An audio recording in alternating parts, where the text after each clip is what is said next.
Okay.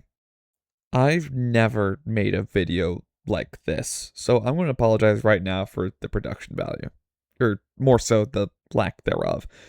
But there's something I need to get out there.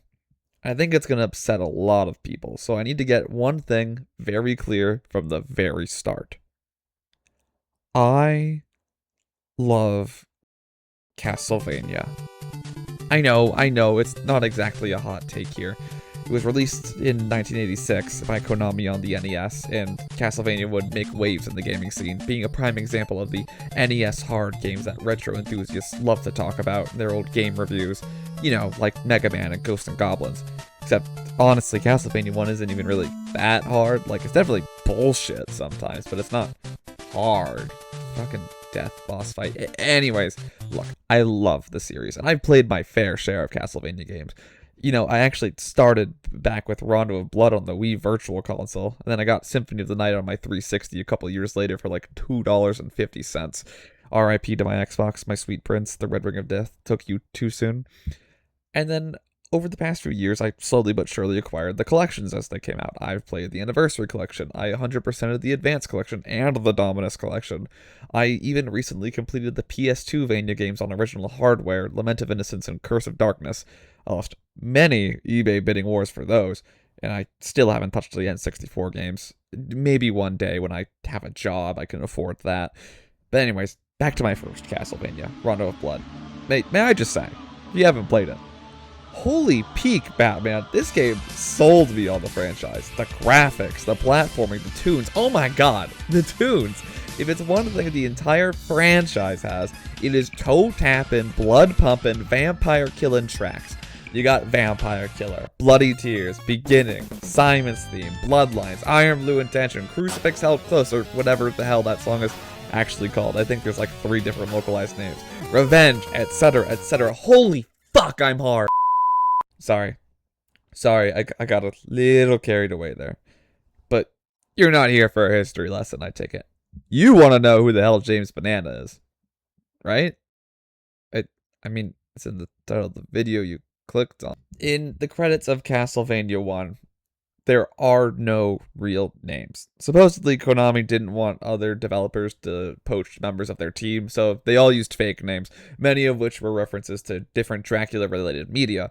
This, of course, includes the game's composer, who is listed as James Banana, a reference to James Bernard, the composer to 1958's film Dracula, and more importantly, a pseudonym for both of the real composers of the game, Kinuyo Yamashita and Satoe Terashima. I'm hoping I pronounced those right. And, I mean, guys, they knocked it out of the park on the first try. I already mentioned Vampire Killer, but, like, come on. Stalker, Wicked Child, Out of Time. Ugh, it's so good. And I hate that Konami knows that. Alright, just a quick aside before I get into the meat and potatoes of this whole thing. The Curse of James Banana isn't a real thing. As far as I know, I think I'm the only one who's upset about the thing I'm about to tell you. And I'll admit, the title of the video, little clickbaity. I just like to bring up the fact that James Banana is in the credits of Castlevania. It's just funny to me. I'm well aware that there are multiple Castlevania composers. But because I have too much memory dedicated to useless Mega Man facts, I can't remember them all, and I tend to just collectively call them all James Banana, because my close friends know that I'm just talking about whatever composer for the game that I'm talking about at the time. No shade to the individual composers at all. I love all of them and their contributions, especially Michiru Yamane. I love her. Symphony of the Night, you know her. I just think James Banana is really funny, okay? Alright. Back to dunking on Konami. Konami knows what Castlevania tunes you want to hear. That list I rattled off like a minute ago, earlier in the video, oh, they know. They know that list, and I can see how that sounds like a good thing, but I swear to God, if I have to listen to another rendition of Vampire Killer, I'm going to lose it.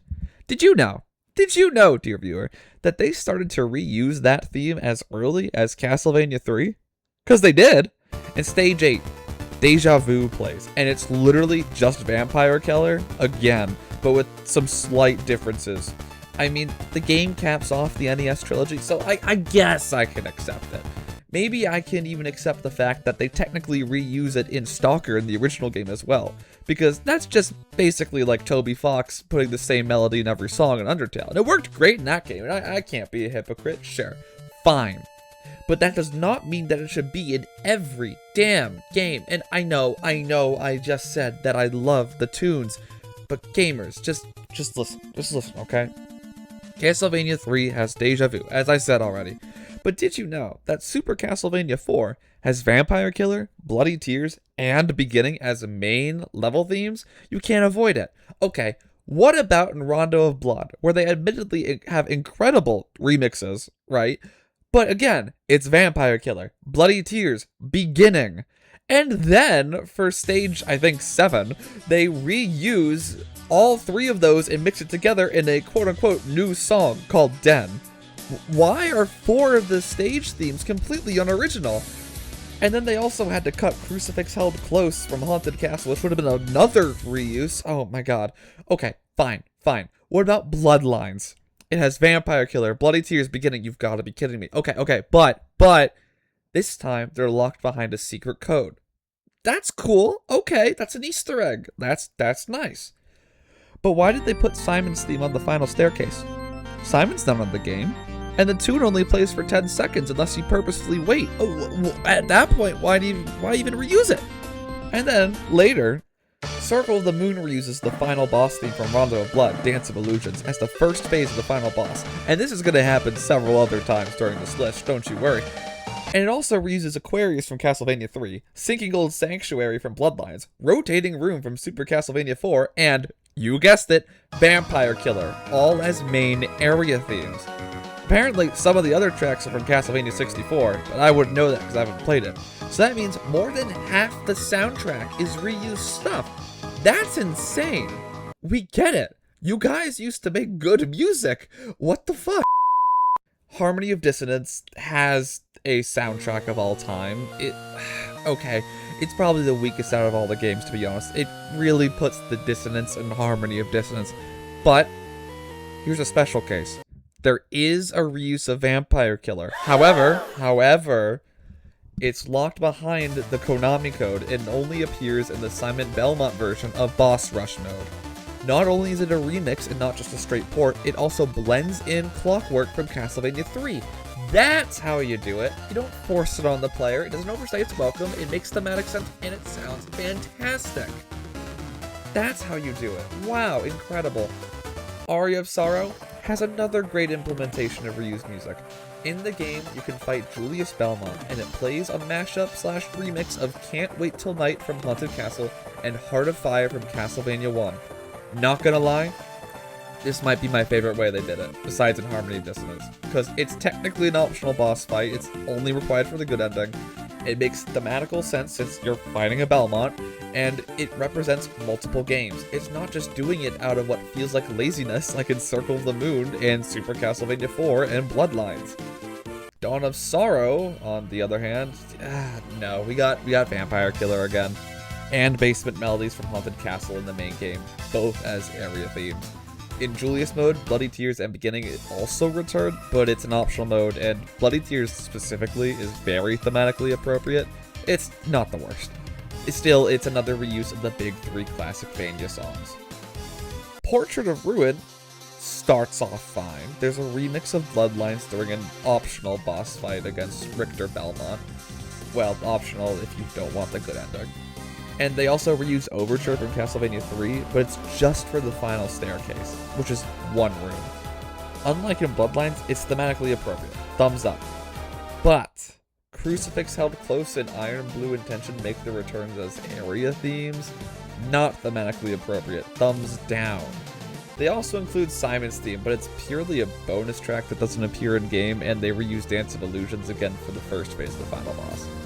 I'll give that part thumbs middle. And finally, Order of Ecclesia, how am I supposed to pronounce this? There's only 1 reuse, and it's for a bonus area. Shoutouts to Riddle from Castlevania 3. I think that one deserves a remix. Christ. Okay. So why do I care about all this? Why should you care? I mean, that was a lot of games and track names. Man, I don't want Konami to rest on their musical laurels. We know the tracks slap, and I just want new tracks that slap. It's not like the newer songs suck.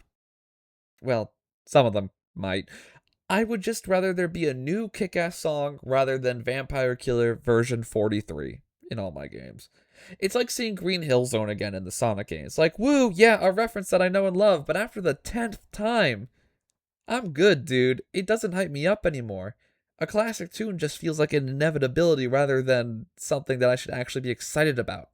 I truly just think that all the James Bananas of the series feel like they can't make an OST without overly reusing the classic themes.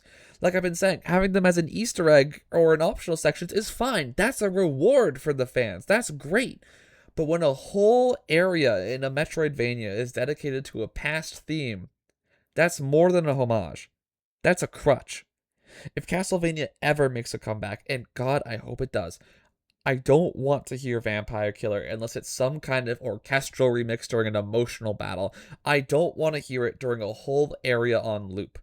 I just can't do it again. Now, if they use the MS-DOS version, well, sure. Wait, what's that? It took me so long to record this video that they announced a new game. Oh my god. Oh my god, please. Please, please be good. Oh my god, please. Please. Anyways, that's all from me, guys, gals, and non-binary pals. Listen to these tunes, by the way. They're reused for a reason. It's good stuff. I like Castlevania.